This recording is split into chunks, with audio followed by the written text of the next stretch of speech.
Accidents happen anytime. That's why your attorney must be available anytime.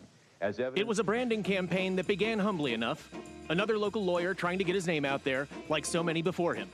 He had not yet committed to his signature catchphrase or iconic cleanly shorn dome, but the swagger and showmanship was already apparent and only emphasized by the enormous cell phone that strongly suggested this was a mover and a shaker who knew how to get things done. And I'll make them pay.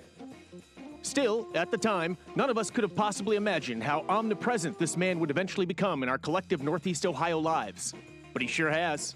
His marketing approach is distinct, playful, and memorable, but could probably best be described as relentless. It's also inarguably been successful, and now Cleveland's most visible lawyer is sharing his story and his strategy in his new book, The Misny Method. We recently met up to discuss the project. I have a question for you. I'm ready. At the Mike-Polk household, is this really the mural in your dining room? I painted this myself. Classy. Yep. I know, right? Really classy. For the sake of full journalistic disclosure, I should mention that Tim and I are not total strangers. We connected years ago after he saw a parody video that I had posted online. Have you ever been offended by one of your own dreams? Call me. I'm Tim Misny, and I can help. Co-written with author and entrepreneur Jim Kukral, the Misny Method focuses on his hard-scrabbled Cleveland upbringing, his personal philosophy, and his long, colorful journey to becoming one of the most recognizable figures in Cleveland. Right up there with Myles Garrett, Mayor Bibb, and Slider. These are anecdotes of things that happened to you, or these sort of pieces, pearls of wisdom? Right. They are actual stories that happen, and you look back and think, what were the strategic points in your life?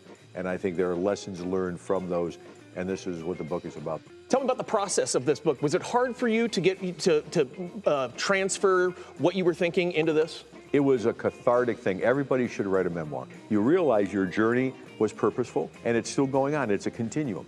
And certain things that you may have learned from your dad, your mom, growing up, along the way still apply, and you transfer those on to your kids. So it was a fun experience. The book also details the origin stories of Misny's foray into buying most of the billboards in Ohio and the coining of his "I'll make them pay" tagline. It's fun, it's entertaining, they can relate to it, and I think there will be lessons in there that they can incorporate to be a bigger success in their life than they ever dreamt possible. Cleveland, this man's been haunting you for the last 30 years or so. Everywhere you go, don't you want to learn a little bit more about him? All the secrets lay within. Congratulations, Mr. Misny. Thank you, my friend. This is Mike, consulting with my attorney for 3 News.